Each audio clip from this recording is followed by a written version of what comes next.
Hello, everybody, and welcome again back to Procrastinator's Pit Stop, your source for motivation and inspiration to keep you moving forward. Today, we have another amazing guest for you today, Juliet Agocha. She is a renowned author, impact mentor, speaker, tech expert, and servant leader.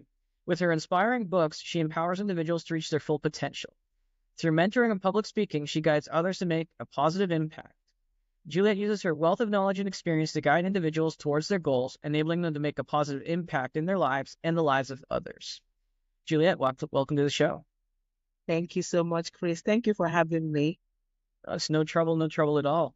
Before we get started, we do like to start with an icebreaker here, Procrastinator's Pit Stop. And today's topic is, which cartoon character do you identify with the most and why? Oh, that is a good question. Let me see. For me, I think I identify with SpongeBob. I love SpongeBob because for few characters and few details about him is he's very loyal. He's very hardworking. One thing about SpongeBob is like he's open-minded, so he has this growth mindset. So even while he's working with Mr. Crab, he just does not give up. He's always like thinking forward. He wants to solve problems. So SpongeBob is actually one of my best characters. That's a really interesting choice, a really good choice, I think, because honestly, I think that SpongeBob is actually a cartoon that has a lot of deep meaning hidden in it as well, and a lot of good messages in terms of personal development and growth as well. Because SpongeBob he's a fry cook, but he's happy being a fry cook, but he's trying to be the best that he can be. And no dream is too big or too small. Isn't that right, Juliet? Absolutely. And along the way, while he's building his skills, right, he's always kind. And that is actually something that is found on customer service. So while you are working on your product, while you are trying to advance, like now we have so many technologies out there, while you are working on your product, on your business skills, you don't leave your customers behind. So that's one of the things I love SpongeBob. He carries his customers along. He's always, practicing kindness. He's always being, who he is without losing himself in the process of, offering service. So he carry himself along, and at the same time, he's very kind to everyone that walks into the Mr. Crab office. So he's amazing. Yep. Alrighty then. So before we dig too much further into the show, let's get a little bit of background on you, Juliet. Why don't you tell us a little bit about your story, your journey, and how you got to where you are today? Oh yes. I am Juliet Agocha. I started, just from out of a place of where I was, very determined. I know what I want. And that is one thing, that is a good thing because I know that a lot of people struggle with what they actually want. But in my case, from the get-go, I know where I'm heading to, I know what I want. However, um, even though having my goals actually, but at the same time, I still have to figure things out. So like starting from my background, I came from a very humbling background. So I came from this place that I am so grateful for my parents for providing it, as much as they could. But I was not given anything, and those people watching us today, there's no hate, nothing. If you came from a place that you got some $1 million inheritance is amazing. But Juliet Agocha did not come from that background. Juliet Agocha came from a place that she's grateful for the opportunities given to her by her parents as much as they could afford. But actually, I have to work my way up there. By profession, I am a cybersecurity engineer. I have worked with many federal government, project, and I am so grateful for it. I am a keynote speaker. So I travel different places. I am an academic mentor as well. So I travel many places for conference, workshop, seminars, to offer my skills and my knowledge. I am just, a woman who is out there trying to leave a positive influence. I want to the next generation, this generation, I know like the Gen Z. I want them to understand that there is no quick success. They have to put in the work. They have to apply dedication, consistency. We have to be teachable. So I am here helping anyone I could that come my way, men and female, to understand that success takes work. There is no magic to it. If it's too easy, then it's not success. Success takes work. So that's why I am a keynote speaker, mentor, and a technology expert. That's quite an amazing background you have, Juliet. Uh, what did you enjoy most about keynote speaking? I enjoy connecting with people. I enjoy networking. I enjoy meeting new people. Of course, I am very strategic with, with what I do and very intentional, which means I love to be where that I will make a positive impact.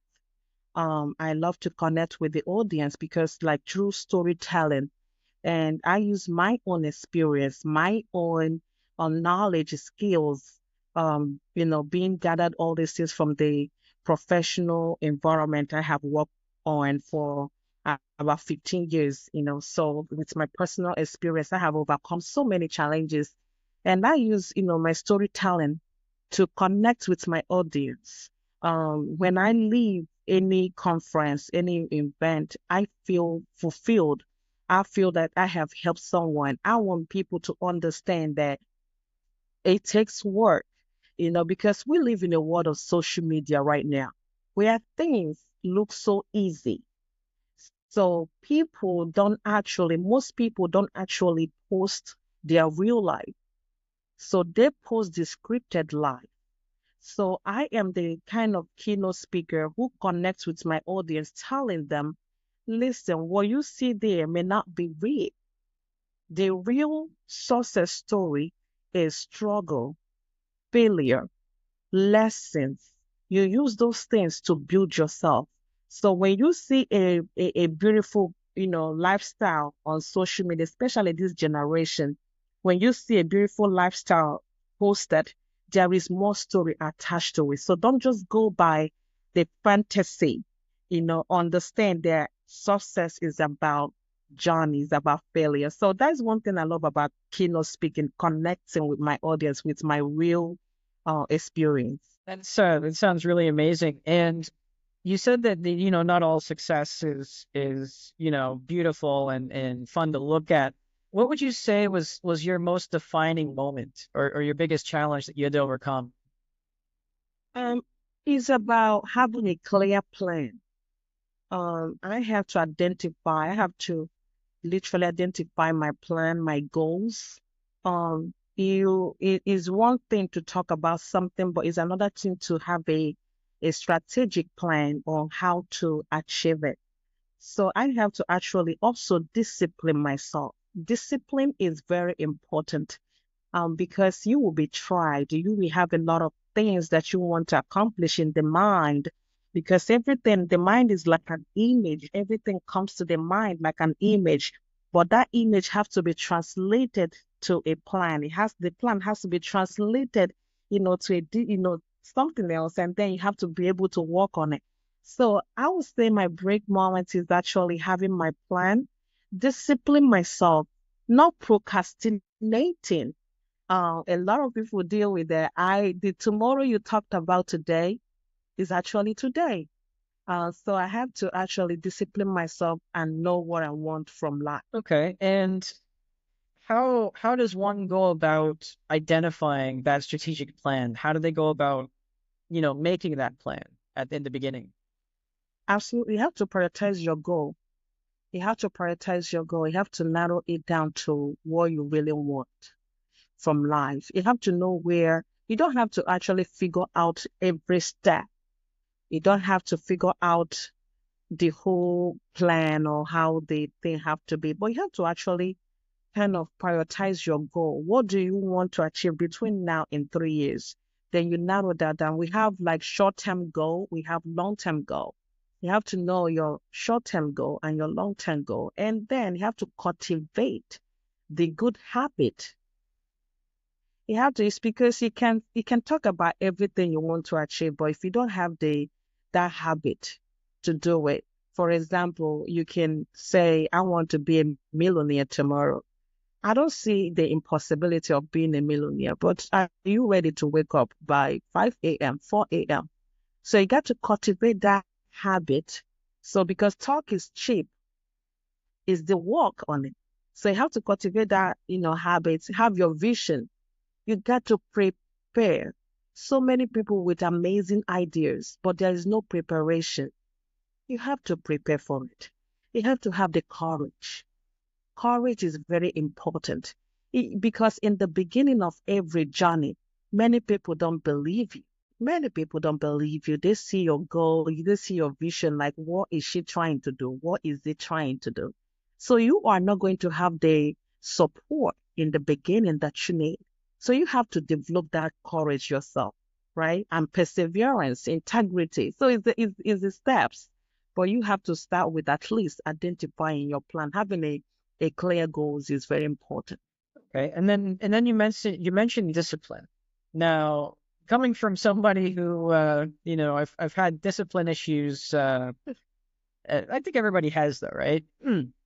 But as especially younger people having discipline, how do you go about actually instilling a sense of discipline within yourself to stay on track? I would say discipline is about having that self rules. So we all have a norm, like where the society puts some things that you have to do this, you have to look like this person, you have to be this, you have to do that. But discipline is actually defining your own rule, defining your own safe place, knowing who you are. You got to know who you are. So it's about, in my definition of discipline, is self-control. You have to have self-control.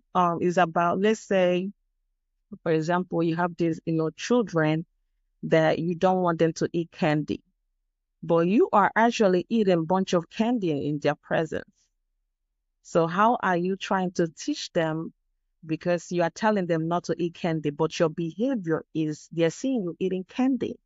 So in my definition, if you are want something, you got to invest in it. So it's about self-control, discipline. You have to control yourself.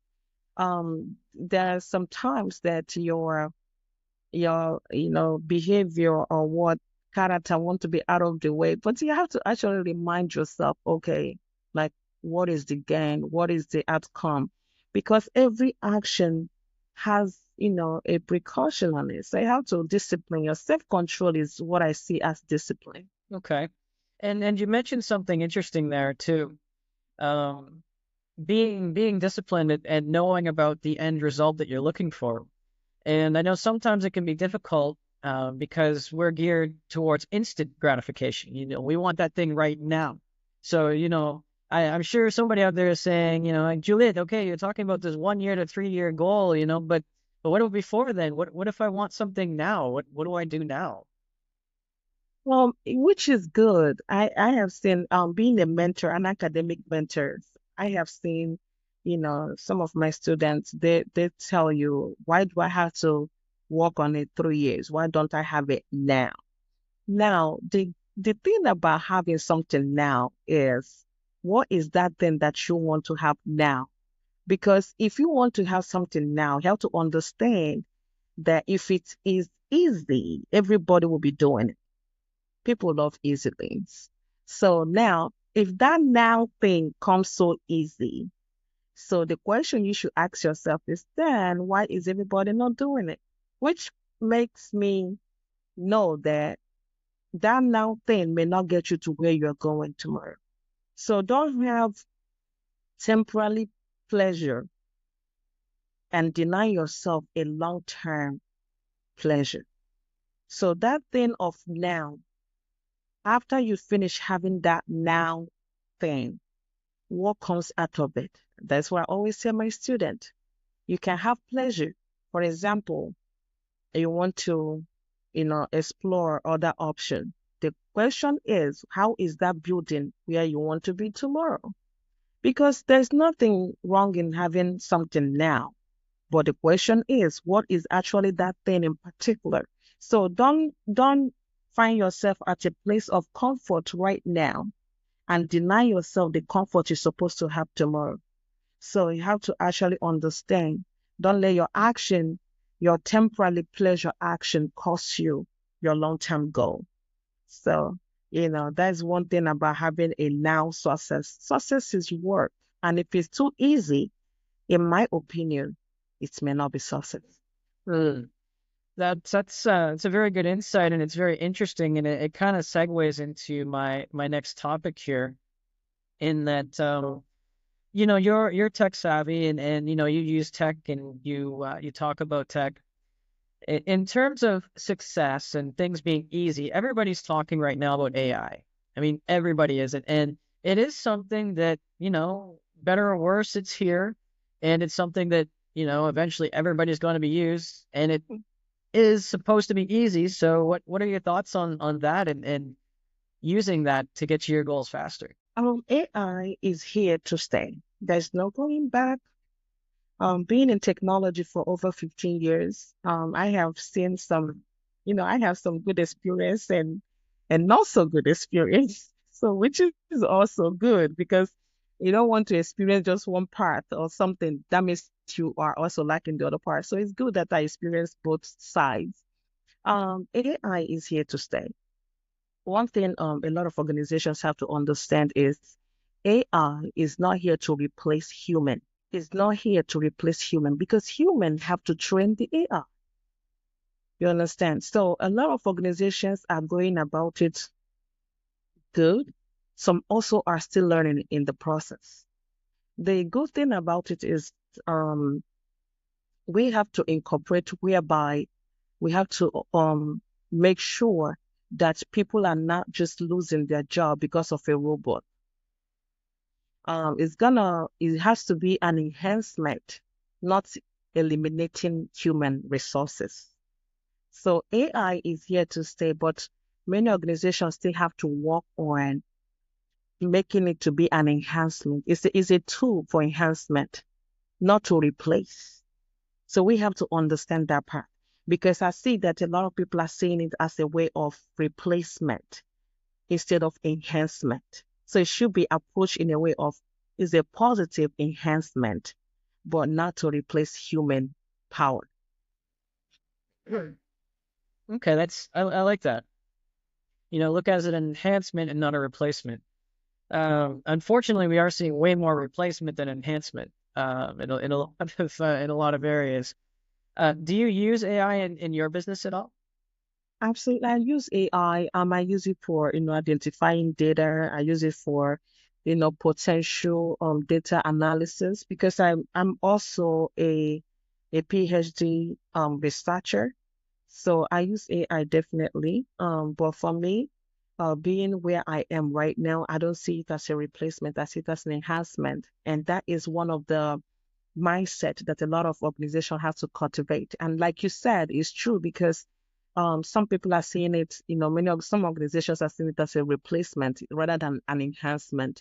But it shouldn't be that way. It's here to help us to streamline the data, is here to help us to streamline processes. Just like let's say before, if you go to hospital, you have to wait for hours, you have to wait for days before you can get your hospital report or exam report. But with AI right now, like just a scan, they can just tell you like what is going on. If you have to, come back tomorrow or that will be it. Like also if you look into the cancer research, what is going on there with AI right now is streamlining the whole process of cancer research.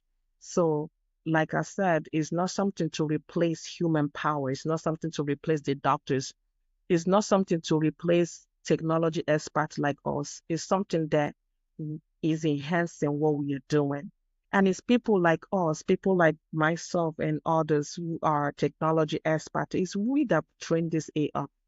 It's we that is looking into how do we enhance this, how do we do this, how do we do that. So it's a combination of effort. It's not here to replace.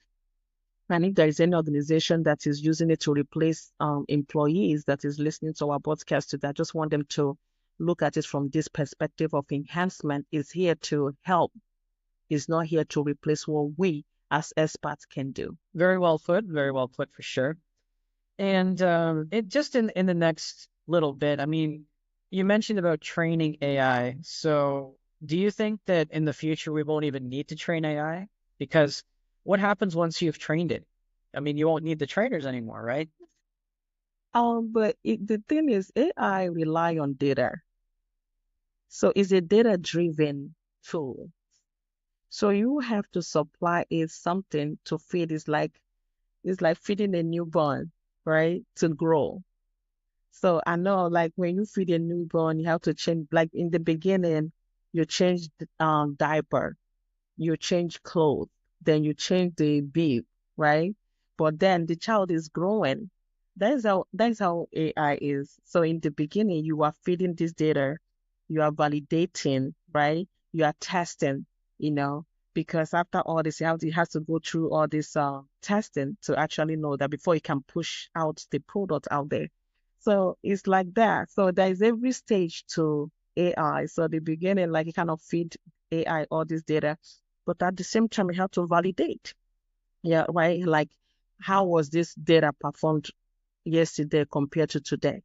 So is and also, proactively looking for enhancement here, because sometimes you could push out a tool that has bugs. Is it gonna debug it?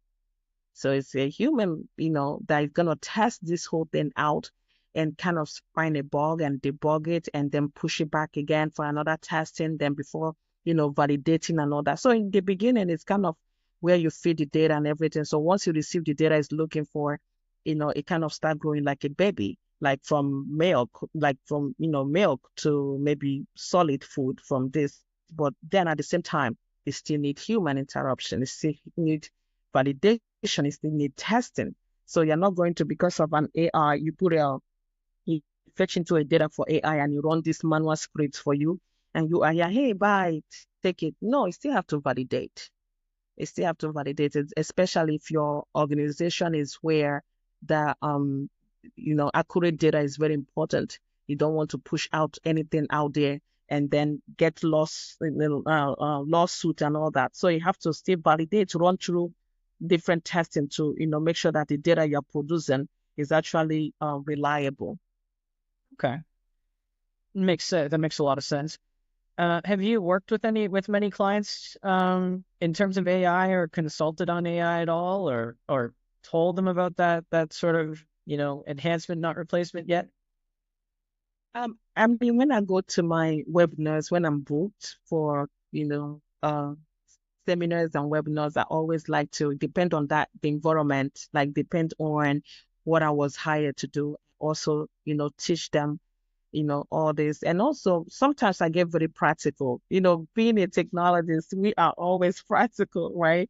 So it's not like this broadcasting where I'm sitting here now laughing. Sometimes I have to actually, okay, let me show you how this thing works. I can actually run some data on the scene, like I said, depending on the environment where I was booked for the seminar workshop. Um, I've actually had to demonstrate some of those things, like how data is streamlined. I always emphasize that don't look at AI as something that comes with a human brain to replace human being. Just look at it as something that comes for enhancement.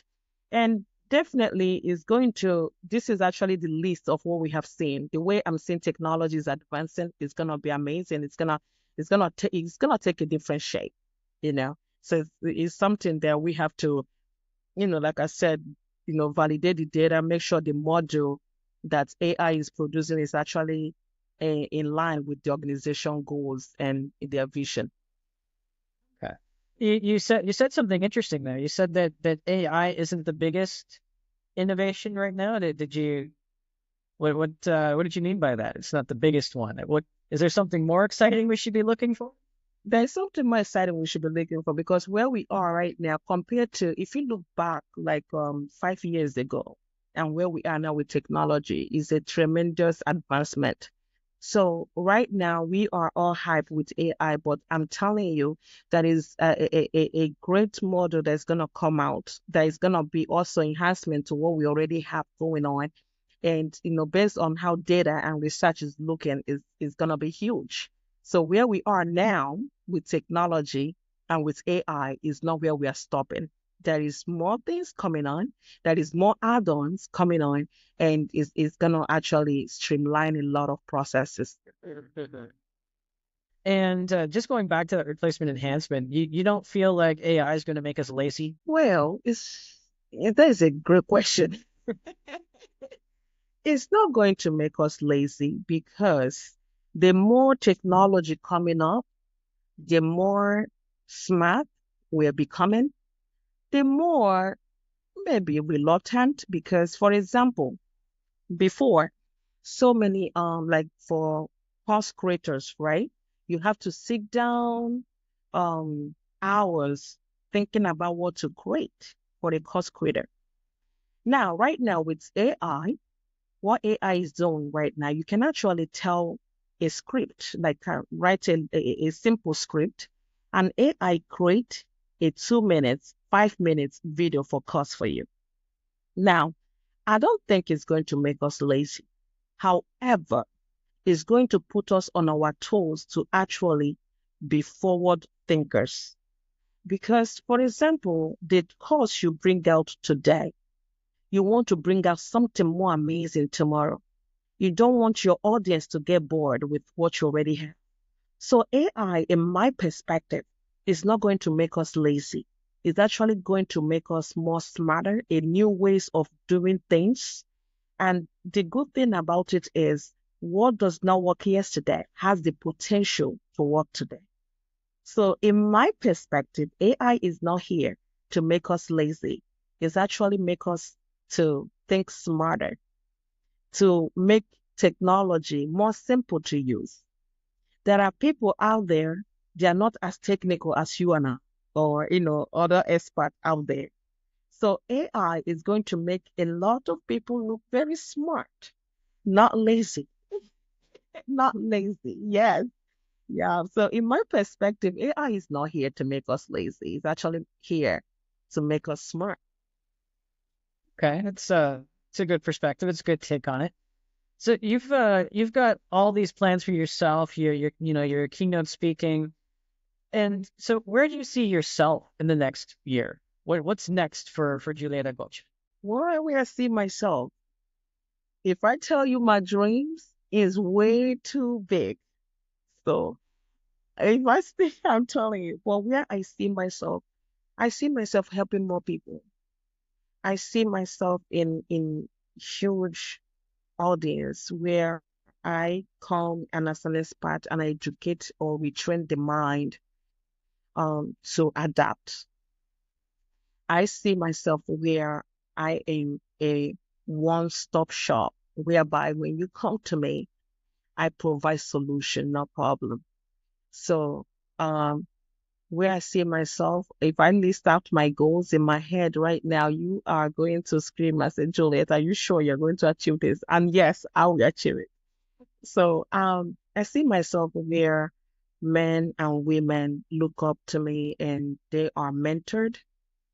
They see a new perspective of approaching what they see as challenge. I see myself where I help people break limit. There is no limit except the one you set on your mind. And every transformation starts with the mind. And this is something that needs to be actually emphasized out there. A lot of people think that transformation start with skills, which is good. It's good to acquire more skills. It's good to acquire more knowledge. It's good to improve yourself. But there is something called applicable knowledge, and there's something called knowledge. You can have knowledge, but you're not applying the knowledge. So where Juliet Agocha see herself is where I teach people applicable knowledge to help them to get to the next level in their professional life, in their personal life, in their entrepreneurship journey, in their finances. That's where I see myself. I want to be someone who help people with practical examples. I'm not here to tell you theories because you're not a research scientist like myself. So I see where I give people practical tips on how to navigate challenges and it help them and they succeed. I really like that applicable knowledge because so many of us are just out there racing to get knowledge, but we don't really think about how we're going to apply it, right? I mean, it's interesting because I have my own example. In theory, I mean, I know how an airplane works, I know how the motor is built, but I couldn't go out and build one, you know? Absolutely. And also like if you see today, like I have my bachelor's, I have my master's, I have, PhD research and all that. But at the end of the day, you could have all these academic qualifications and still don't have the real world applicable knowledge. You understand? For example, in school, they don't sit down and teach you how you can buy apple and then you don't buy sugar, stuff like that. But they teach you maybe, you know, kind of how to manage your finances. But how do I manage the finances that is applicable to me? So they give general knowledge, but having an applicable knowledge where it's applied specifically to what you are doing is very lacking. And that's the gap. That is a problem I see myself solving. And I'm glad that where I am today, with my the students I mentor, both private, because I offer private and, public mentorship. And when I see them come back, like, for example, those looking to break into the technology field, and I start mentoring them some of them come from being a CPA, and I start mentoring them, start, helping them, and from CPA to a cybersecurity analyst or cybersecurity SOC, I see myself like, this is it. So there is something I'm feeding them that is practical to where they are because everyone's journey is not the same. Someone who just graduated from college looking for a job is different from someone who has master's degree that just came out of the job field but looking to, re-enter. So everything has to be customized. There is no one size fits all plan with me.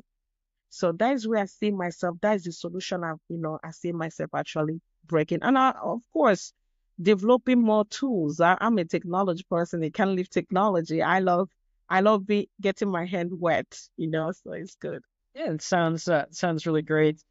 So tell me, Juliet, as we're coming towards the end here, is there a question that I didn't ask? Maybe you felt like I should have asked, or maybe something that you feel we should have covered but we didn't cover? I really think that all the questions you asked, was actually very informative and very amazing. I think we covered it. And of course, if the audience they're enjoying the conversation, of course, I can come back and re-educate, push out more informations out there. There is no such thing as enough information because everything I give out today, trust and believe me, if I come back here tomorrow sitting down, is a whole new information you're going to get. So what I think you covered it and I appreciate the time opportunity to, be here and, push out these informations out there. Well, thank you so much for joining us, Juliet. And before we go, how can our listeners reach out to you? What's the best way to get in touch with you? The best way to reach me is my email. My email is info@julietagocha.com. And of course, you can follow me on LinkedIn. I am on LinkedIn. I love to connect with people. I love to network and also my website. So if you go to my website, www.julietagocha.com. So everything starts with Juliet Agocha. So if you just type in Juliet Agocha, it could take you to my Instagram, it could take you to my LinkedIn, it could take you to my website or email. So either way, you can reach me. And trust and believe me, I read my emails. I don't send any assistant to help me. I will read it, I will reply, and I love to connect with people. Okay. And to our listeners, don't worry, we'll be putting that in the description as well so that you'll be able to connect with Juliet easily. And well, so thank you so much again, Juliet, for joining us on this show, and thank you so much to our listeners. And until next time, keep inspired, keep motivated. If you can't find that motivation or inspiration today, then just be that motivation or inspiration for someone else. And we'll see you again next time.